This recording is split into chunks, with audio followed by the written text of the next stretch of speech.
우리 함께 사도신경으로 우리의 신앙을 고백하겠습니다. 나는 전능하신 아버지 하나님 천지의 창조주를 믿습니다. 나는 그의 유일하신 아들 우리 주 예수 그리스도를 믿습니다.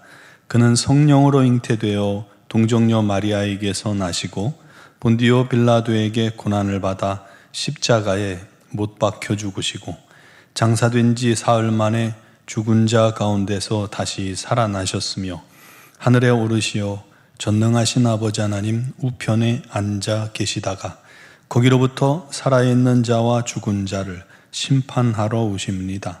나는 성령을 믿으며 거룩한 공교회와 성도의 교제와 죄를 용서받는 것과 몸의 부활과 영생을 믿습니다. 아멘. 찬송가 251장 찬양 드리겠습니다.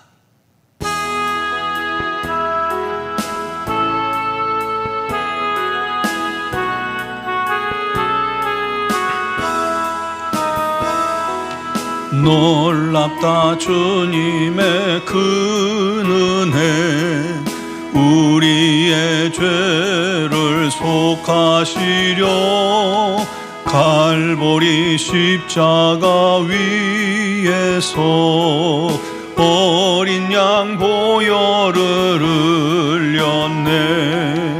주의 은혜 우리의 죄를 다시 섰네. 주의 은혜 우리의 죄를 다시 섰네.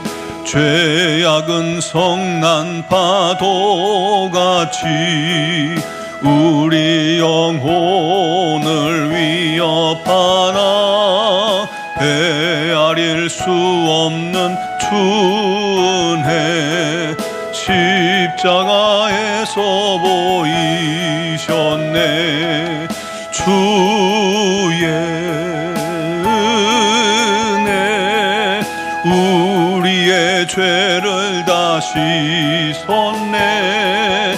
주의 은혜 우리의 죄를 다시 섰네.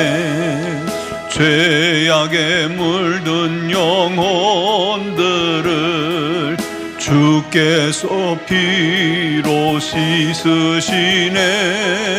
지금도 흐르는 그 피에 눈보다 더 이게 씻으라. 주의 은혜 우리의 죄를 다시 섰네. 주의 은혜 우리의 죄를 다시 섰네. 비할 수 없는 그 은혜를 믿는 자에게 거저주네. 형제여 주 앞에 나와서 거짓죄 말고 곧 받으라. 주의 은혜 우리의 죄를 다시 섰네. 주의 은혜 우리의 죄를 다시 섰네. 오늘 주신 하나님 말씀은 빌립보서 4장 4절 한 절 말씀 보겠습니다. 4장 4절을 함께 읽겠습니다. 주 안에서 항상 기뻐하라. 내가 다시 말하노니 기뻐하라. 아멘. 여러분 인생에서 가장 기뻤던 적은 언제입니까? 다른 기쁨들하고 차원이 다른 그런 기쁨 말이죠. 어떤 이는 꿈꾸던 대학이나 직장에 합격했을 때 펄쩍펄쩍 뛰며 기뻤을 것이고, 한국인들은 아마 대부분 2002년 월드컵 경기에서 우리 한국팀이 4강에 갈도록 경기에 승리할 때마다 정말 펄펄 뛰며 기뻤을 겁니다. 또는 산모가 임산부가 10개월 동안 힘들게 또 애타게 기다리던 아이를 낳아서 그 아이를 만났을 때도 정말 잊혀지지 않을 만큼 눈물나게 기쁘겠죠. 또 고난 끝에 목표를 이루었을 때 기쁩니다. 예를 들어서 8시간 동안 힘들게 정상을 향해 등산해서 마침내 정상에 올라 온 세상이 자기 발 아래 딱 펼쳐진 세상을 볼 때 감격과 기쁨에 환호성을 지르죠. 야호! 그리고 말이죠. 어떤 이는 잊지 못할 여행이 기쁨이 되고, 또 경기에서 승리했을 때 기쁨이 되고, 또 병이 다 나았을 때 기쁨을 기억할 것입니다. 물론 그런 기쁨도 큰 기쁨입니다만 저에게는 그것들과는 비교할 수 없는 기쁨이 구원의 기쁨이었습니다. 여러분도 마찬가지겠죠. 저는 목회자 가정에서 태어났기에 어려서부터 예수를 믿고 섬기고 예수님을 사랑했습니다. 성령 체험도 했고요. 어릴 때부터 모든 순간이 기쁨이었지만 그 중에서도 탁월한 기쁨은 구원이 내 안에 임했음을 깨달을 때였습니다. 모태신앙이었지만 나의 구원을 행위에서 찾으려 할 때가 있었어요. 그러나 행위로서는 구원받을 육신이 없으니 구원의 확신이 없죠. 내가 믿음 좋을 때는 구원받은 것 같고, 내가 좀 이렇게 처져 있고 낙심돼 있고 또 약간 방황할 때는 또 구원 안 받은 것 같고 그러지 않습니까? 구원의 확신이 없었죠. 그러던 어느 날 우리 구원이 행위에서가 아니라 믿음으로 말미암는다는 그 사실을 깨달았습니다.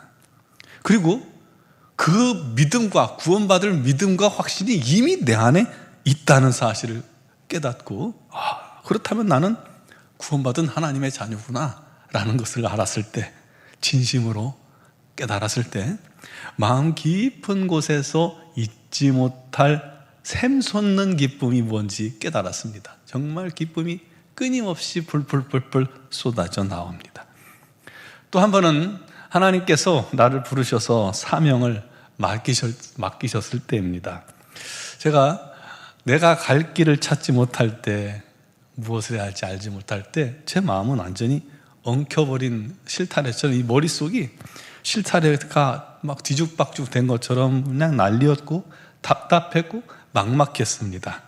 그를 위해 작정하고 끊임없이 기도할 때 어느 날 우리 하나님께서 저를 찾아오셨습니다. 그리고 내 사명의 길이 이 하나님의 일을 하는 목회의 길이라는 것을 가르쳐 주셨습니다. 사실은 전부터 알았지만 그 길을 가지 않으려고 애써 외면하고 있었고 딴 길로 뒤로 돌아가려고 그렇게 애를 썼는데 주님께서 제 마음에 넌 그게 아니야, 이 길이야 하고 확고하게 못을 박아 주신 것입니다.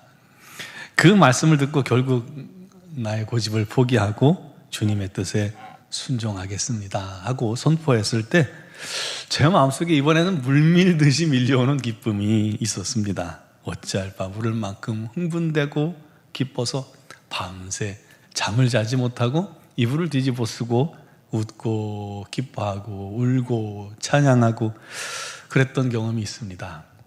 경험해보지 못한 기쁨이었죠. 얽힌 실타래가요 한 줄로 쫙 풀리는 그런 체험을 했었고 평안을 회복했고 정말 행복했습니다.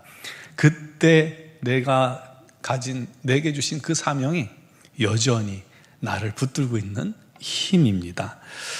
오늘 말씀에도 바울 사도가 말합니다. 주 안에서 항상 기뻐하라. 내가 다시 말하노니 기뻐하라. 항상 기뻐하라는 말, 이게 쉬운 일은 아닙니다. 우리 삶에 순풍만 불어오고 좋은 일만 있다면요 항상 기뻐할 수 있겠다라고 생각하겠죠. 그런데 과연 그렇습니까? 때로는 태풍도 불어오고 번개도 치고요 폭우도 불어옵니다. 내가 예상하지 못한 고통 속에서 힘들어하고 어려워하고 질고로 말미암아 눈물 흘리고 토학질을 하고 하는데 어떻게 그 순간 기뻐할 수 있단 말입니까? 우리 환경은 끊임없이 변합니다. 환경을 보고 기뻐한다면 끊임없이 내 상황이 변합니다. 좋은 일, 슬픈 일, 만족스러울 때도 있었고 불만일 때도 있고 배고플 때가 있으면 배부를 때도 있고요. 잠잘 때가 있으면 잠이 안 올 때도 있어요. 계속해서 바뀝니다. 그런 상황에 따라서 내 기분이 좌우되면, 기쁨이 좌우되면 항상 기뻐한다는 그 말씀은 불가능하죠. 소유해서 기쁨을 찾는 사람들도 많아요. 돈이 있으면 기뻐요. 누구나 그런 부분은 있겠죠. 없으면 부족하니까 짜증나죠. 명품 가방 좋아하는 사람은 그거 있으면 기쁘고 없으면 박탈감을 느끼고, 휴대전화, 좋은 옷, 좋은 집, 자동차 등으로 기쁨을 찾는다면 사실은 끝이 없겠죠. 기쁘지 못할 일들이 말이죠. 오늘 말씀에 항상 기뻐하라, 내가 다시 말하노니 주 안에서 기뻐하라고 말한 이 바울 사도는요, 이 말을 할 때 감옥에 있었습니다. 옥중서신이에요. 차갑고 곰팡이 냄새나는 감옥에서 죽을 만큼 힘든 상황입니다. 그러나 항상 기쁘다는 거예요. 아니, 어떻게 감옥에서 그럴 수 있을까요? 감옥이 편한 곳이 아니에요. 죽음이 시시각각 다가오는 그 자리입니다. 그럼에도 그는 항상 기뻐할 수 있었던 것은 그가 환경이나 자신의 처지를 바라보지 않았기 때문입니다. 그런 거 바라보면 어떻게 기뻐할 수 있겠어요? 즉, 변하는 것을 보고 기뻐하는 것이 아니라, 기쁨을 찾는 것이 아니라 변하지 않을 것들로 기쁨을 찾았기 때문에 이 말씀이 가능한 겁니다. 바로 예수 그리스도와 영원한 생명, 면류관, 그리고 함께 계신 성령님은 흔들리지 않는 분입니다. 변치 않는 분입니다. 우리를 떠나지 않으시는 분입니다. 어느 곳에 있든지 함께 하시는 분입니다. 그분을 바라보니까 항상 기뻐할 수 있었던 것입니다. 게다가 한 가지 더, 재림을 바라봤어요. 우리 주님께서 다시 오실 재림. 얼마나 흥분되고 기쁜 순간입니까? 그 순간만 봐도, 생각만 해도 기뻤던 거예요. 주님이 슬픔과 아픔을 다 갚아주시고 상급 주실 것이기 때문이죠. 그 사모하는 주님을 뵐 날을 기다리면서 기뻐했던 거예요. 그래서 오히려 바울은 어려움 속에서 넓은 아량으로 관용을 베풀었고, 그때마다 슬픔이 사라지고 기쁨이 넘친 겁니다. 상황과 상관없이요. 또 아무것도 염려하지 말고 모든 일에 기도와 간구로 감사하고 기도하면 하나님께서 평강과 기쁨을 그 마음속에 지켜주신다는 거예요. 그래서 항상 기뻐할 수 있었던 것입니다. 교부 크리스토스톰은 이렇게 말합니다. 주 안에서 기뻐하는 자에게는 환난도 기쁨이 된다. 예수 그리스도만 바라보는 자는 영원하고 흔들리지 않는 기쁨을 소유할 수 있는 겁니다. 이 기쁨은 하나님의 은혜로 주어진 기쁨입니다. 필립스 브룩스는 우리가 서로 기뻐하자, 하나님께서 우리를 가장 훌륭한 사람, 가장 행복한 사람으로 만드셨기 때문이다. 또 우리를 그분의 진리의 선포자로 만드셨기 때문이다 라고 했습니다. 그렇다면 이제 우리도 항상 기뻐할 수 있는 방법을 소유할 수 있겠죠. 우리 모두 주 안에서 주님 때문에, 주님으로 말미암아 항상 기뻐하는 성도가 되기를 주님의 이름으로 축원합니다. 기도드리겠습니다. 사랑하시는 아버지, 주 안에서 기뻐하라. 내가 다시 말하노니 항상 기뻐하라. 이 말씀을 우리 마음판에 새기게 하여 주옵소서. 변하는 것들을 바라보며 그것을 의지하여 기뻐하는 자가 아니라 변치 않을 우리 주님, 우리 성령님, 영원한 하늘나라 우리 주님의 약속을 붙잡고 믿으며 기뻐할 수 있게 하여 주옵소서. 우리 주님을 바라봐도 혹시 기쁨이 없고 근심만 되지 않습니까? 우리 성령님을 바라봐도 근심이 되지 않습니까? 교통함이 없고 응답이 없고 냉랭한 심령들은 우리 주님께서 고쳐주시고 새롭게 하시고 온전케 하셔서 예수만 생각해도, 우리를 구원하신 것만 생각해도, 나를 부르셔서 사명 맡기신 것만 생각해도, 우리 주님께서 다시 오실 그날 영원한 하늘나라를 생각만 해도 항상 기쁘고 또 기뻐할 수 있는 자가 되게 하여 주옵소서. 우리 마음이 어느새 딱딱히 굳어 감동도 없고 사랑도 없고 기쁨도 없고 감사도 없는 강팍한 마음 되지 않게 하여 주시고, 날마다 깨어 감사하며 우리 하나님의 영광을 위해 기쁨으로 살아갈 수 있는 하나님의 종들, 사람들이 되게 하여 주옵소서. 우리 노원중앙교회를 사랑하시는 하나님께서 우리 교회 안에도 날마다 주의 평강, 주의 기쁨이 넘치게 하여 주시옵고, 이 기쁨과 평안과 감사를 방해하는 것들을 주님께서 다 제하시며 오직 예수의 놀라운 은혜와 사랑만 넘치게 하여 주옵소서. 오늘도 여러 가지 사정과 형편을 주님께 아뢰을 때에 우리 하나님께서 응답하심으로 큰 기쁨의 제목이, 감사의 제목이 또 그 심령 가운데 임하게 하여 주옵소서. 아버지, 수능을 앞둔 자녀들에게 지혜를 주시고 은혜를 주시고 능력을 주시고 항상 함께 하여 주시옵소서. 아버지 하나님께서 그들의 앞날을 주장하여 주옵소서. 질병으로 고통당하는 지체들, 우리 하나님, 주께는 능치 못할 일이 없으시고 우리 주님께서 채찍에 맞음으로 나음을 얻은 줄 믿사오니 믿음으로 주님 앞에 간구할 때에 우리 하나님께서 그 병을 다 가져가 주시고 그 질고를 다 그 몸에서 제하여 주시고 우리 하나님의 기쁨이, 우리 하나님의 강건함이 임하게 하여 주옵소서. 미얀마 땅을 사랑하시고 우리 노원중앙교회를 통해서 그곳에 선교센터를 세우며 또한 미얀마 양곤 한인중앙교회를 통해 복음을 증거케 하시니 너무 감사합니다. 이 사명을 위해 수고하는 우리 선교사들에게 날마다 능력을 주시고 지혜를 주시고 건강을 주시고 우리 하늘의 기쁨 더하여 주옵소서. 선교를 준비하는 복된 가정에도 우리 하나님의 풍성한 은혜와 기름 부으심과 또 부족함이 없도록 채우시는 손길이 가득하게 하여 주실 줄 믿사옵고, 오늘 또한 영상을 통해 예배하는 심령들에게도 우리 하나님의 놀라운 은혜가 임하고 임하게 하여 주시기를 원하오며 예수 그리스도의 이름으로 기도드리옵나이다. 아멘.